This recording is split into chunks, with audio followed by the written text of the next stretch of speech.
नमस्कार दोस्तों, स्वागत है आपका फिर से हमारे एक नए वीडियो में। आज हम लोग आपको बताने वाले हैं कि तालाब में नेचुरल फूड कैसे बनाएं। जो प्राकृतिक आहार है मछलियों का, उसको कैसे बनाया जाता है।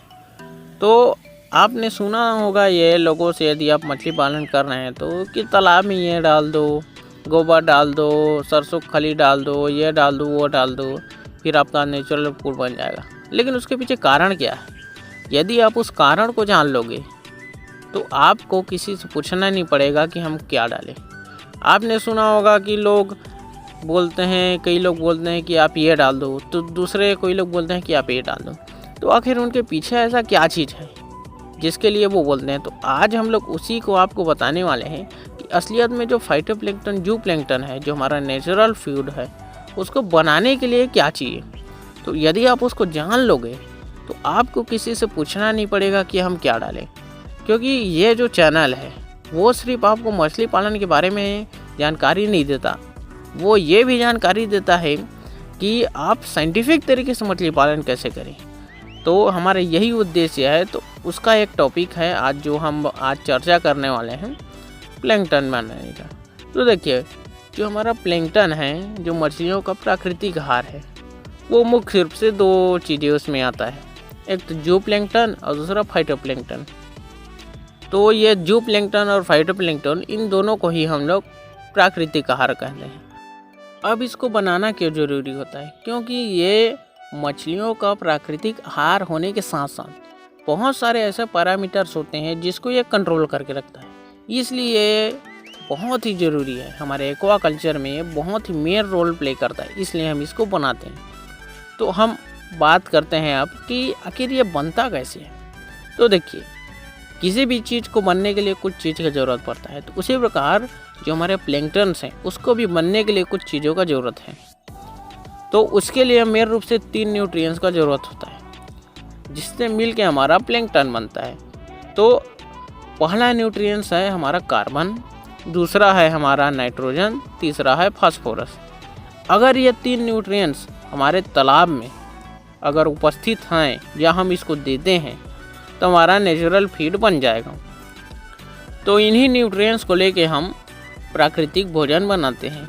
तो अब आपने ये तो जान लिया कि प्राकृतिक भोजन बनाने के लिए कार्बन चाहिए, नाइट्रोजन चाहिए, फास्फोरस चाहिए। लेकिन यह किन किन चीज़ों में पाया जाता है? ऐसा कौन कौन सा चीज़ है जिसको डाले तो ये हमारे तालाब में उपलब्ध हो? तो बेसिकली ये हमारे ऑर्गेनिक और इनऑर्गेनिक जो फर्टिलाइज़र है उसमें ये पाया जाता है। अब ऑर्गेनिक फर्टिलाइज़र में क्या क्या आता है? तो ऑर्गेनिक फर्टिलाइज़र में हमारे पास है काऊ डंक, जिसको गोबर बोलते हैं, हमारा सरसों खली है, हमारा जो पोल्ट्री मैन्योर है, ये ऑर्गेनिक में आता है। और हमारा इनऑर्गेनिक में क्या आता है? इनऑर्गेनिक में जो हमारे पास फर्टिलाइज़र है, जैसे कि यूरिया हो गया, एसएसपी हो गया, डीएपी हो गया, टीएसपी हो गया, ये इनऑर्गेनिक में आता है।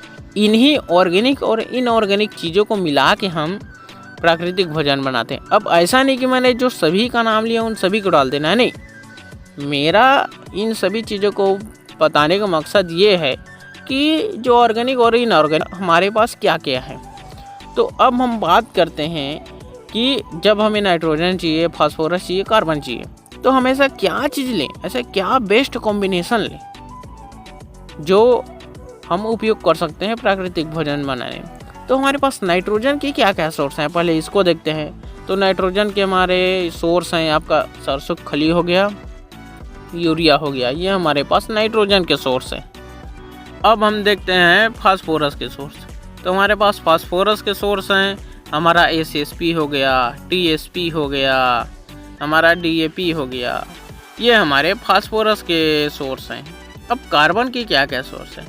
कार्बन के लिए हमारे पास सोर्स है आपका काऊ डंक हो गया, राइस ब्रान हो गया, ये हमारे पास कार्बन का सोर्स है। लेकिन ये सोर्स तो है कार्बन का, ये सोर्स तो है नाइट्रोजन का, ये सोर्स तो है फास्फोरस का, लेकिन सभी को उपयोग नहीं करना है। हम बात करते हैं साइंटिफिक तरीके से। तो हम ऐसे चीज़ों को उपयोग करेंगे जो कि एकदम बेस्ट हो और बेस्ट रिजल्ट दे। तो उसके लिए हम ऐसे कॉम्बिनेशन को चुनेंगे जो एकदम बेस्ट रिजल्ट दे। तो अब हम बात करते हैं कि ऐसा कौन कौन सी चीज़ों को ले जो कि एकदम बेस्ट रिजल्ट हो। तो हम बात करते हैं कार्बन के लिए। तो कार्बन के लिए हम राइस ब्रान लेंगे, नाइट्रोजन के लिए सरसों खली और यूरिया लेंगे, फास्फोरस के लिए हम SSP लेंगे। यही बेस्ट कॉम्बिनेशन हम अप्लाई करेंगे जिससे कि हमारा जो तालाब में एकदम बेस्ट क्वालिटी का नेचुरल फीड बने। अब इसको तैयार कैसे करें? ऐसा नहीं कि इन सभी को हम तालाब में डाल दें, नहीं, इसका भी एक प्रोसेस है। उसी प्रोसेस के ज़रिए हम इसको तालाब में डालेंगे। वो प्रोसेस है फर्मेंटेशन का, मतलब इसको हम पहले सड़ाएंगे, उसके बाद तालाब में डालेंगे। तो अब इसको कैसे सड़ाया जाता है, उससे पहले आपको ये भी जानना है कि इसको कितने कितने क्वांटिटी में हमको डालना है तालाब में, क्योंकि क्वांटिटी यदि आपको पता नहीं रहेगा तो आप ज़्यादा भी डाल दोगे, कम भी डाल दोगे। तो हम एक बेसिक लेके चलते हैं, उस बेसिक थंब रूल के अकॉर्डिंग आपको बताते हैं। तो एक बेसिक थंब रूल के अकॉर्डिंग यदि आपका 1 एकड़ का तालाब है तो आप 20 से 25 केजी आप सरसों खली लो, 15 से 20 केजी राइस ब्रान लो, 5 केजी गुड़ लो, 100 ग्राम आप लाइम ले लो, लाइम में कैल्शियम कार्बोनेट ले लो, 250 से 300 ग्राम आप ईस्ट ले लो। ईस्ट आपको लेना है एक्वा ईस्ट, जो हाइड्रेटेड ईस्ट होता है वो, क्योंकि आप एक्वा कल्चर कर रहे हो तो एक्वा ईस्ट लो, वो बेस्ट रिजल्ट है। यदि नहीं मिल रहा है तब की स्थिति में जो हमारे बेकरी में मिलता है वो वाला ईस्ट ले सकते हैं। और 100 ग्राम लगभग आपका नमक हमें राह साल यूज़ करना है, जो कि आपको दुकान में 5 रुपए किलो में सस्ते दामों में उपलब्ध हो जाता है, वो वाला। अब आप यहाँ ध्यान देने लायक बात है कि यहाँ पे हमने लिखा है 20 से 25 केजी सरसों खली, 15 से 20 केजी राइस ब्रान। तो हम इसको एग्जैक्ट क्यों नहीं लिखे? तो इसका कारण ये है कि यदि आपका लगभग 3.5 से 4 फीट पानी है तब आप 20 केजी सरसों खली यूज़ करो और 15 केजी आप राइस ब्रान यूज़ करो। अगर आपका 5 से 6 फीट पानी है तो फिर 25 केजी और 20 केजी जो लिखा हुआ है उसको आप दो, क्योंकि पानी के ऊपर निर्भर करता है। यदि कम पानी है तो कम लगेगा, ज़्यादा पानी है तो ज़्यादा। अब यहाँ पे ध्यान देने लायक बातें हैं कि मैंने तो आपको बोला था कि सरसों खली यूज़ करना है, राइस ब्रान यूज़ करना है, यूरिया यूज़ करना है। तो यहाँ पे गुड़ कहाँ से आ गया, ईस्ट कहाँ से आ गया? क्योंकि ये फर्मेंटेशन का बेसिक है, इसके बिना फर्मेंटेशन नहीं हो सकता। तो फर्मेंटेशन के लिए ईस्ट रिक्वायरमेंट है, तो ईस्ट हमें लेना है, और गुड़ क्योंकि उसको कार्बन सोर्स चाहिए, ठीक है। और जो रॉ सॉल्ट है उसको हम इसलिए लेते हैं ताकि वो जो फर्मेंटेशन की प्रक्रिया है उसको और तेज़ी से कर सकें। और लाइम हम लोग इसलिए लेते हैं क्योंकि जो ये फर्मेंटेशन की प्रक्रिया है उसमें जो हमारा pH कम हो जाता है, कार्बन डाइऑक्साइड निकलता है। तो यदि हमारा pH बैलेंस रहेगा तो हमारा जो फर्मेंटेशन का प्रोसेस है एकदम बेहतरीन ढंग से होगा, इसलिए हम लाइम लेते हैं। तो अब इसको कैसे करेंगे? हम एक ड्रम लेंगे, उस ड्रम में हम लगभग 20 से 25 लीटर पानी लेंगे। इतना पानी लेंगे कि ये जो सारी चीज़ें हैं वो लगभग डूब जाए।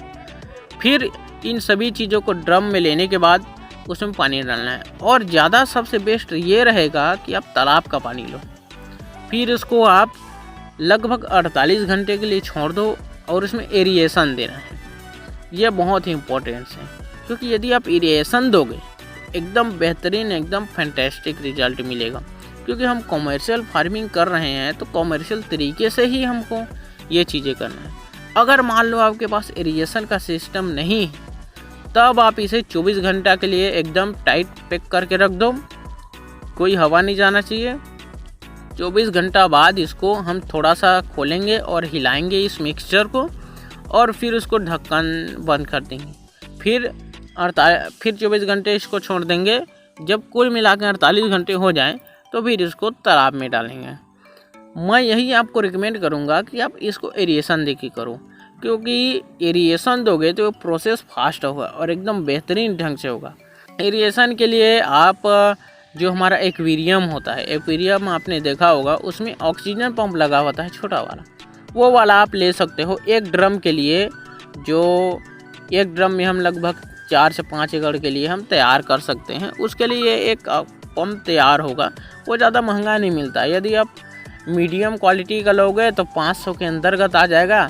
और यदि आप बढ़िया क्वालिटी के लोगे तो 500 से 1000 के अंदर का तो आ जाएगा। तो मैं आपको यही रिकमेंड करूँगा कि कमर्शियल फार्मिंग पे ध्यान दो। तो इन सब चीज़ों को डालने के बाद हम देखते हैं कि जो हमारे तालाब है उसमें प्राकृतिक भोजन हमारा फाइटोप्लैंक्टन और ज़ूप्लैंक्टन बन गया है। ये क्या करता है, मछली के ग्रोथ को इन्हेंस करने के साथ साथ बहुत सारे पैरामीटर्स को कंट्रोल करता है, इसलिए इसको बनाना जरूरी है। और इसका बेसिक यही है कि कार्बन, नाइट्रोजन और फास्फोरस, यदि ये 3 चीज़ें आप डालते हो तो फिर आपका नेचुरल फूड बन जाएगा। हाँ, और यहाँ पे आपको ये ध्यान में रखना है कि मैंने आपको फास्फोरस के लिए SSP बताया था और नाइट्रोजन के लिए आपको सरसों खली यूरिया। तो अब इसको यूरिया और SSP कैसे यूज़ करना है, तो आप जैसे फर्मेंटेशन करके जो स्लरी है उसको तालाब में डाल दोगे, उसके लगभग 1 हफ्ता बाद आप लगभग 1 एकड़ के लिए 5 kg यूरिया लीजिए और उसको डायरेक्टली पॉन्ड में डलवा दीजिए और SSP 2.5 kg लीजिए पर एकड़ के लिए और उसको पानी में घोलवा के फिर डाल दीजिए। याद रखना, इसको जो हम फर्मेंटेशन से जो स्लरी बना है उसको डालने के 1 हफ्ता बाद डालेंगे। और फर्मेंटेशन करने से पहले 4 से 5 दिन पहले हमें तालाब में चूना जरूर डलवा देना है।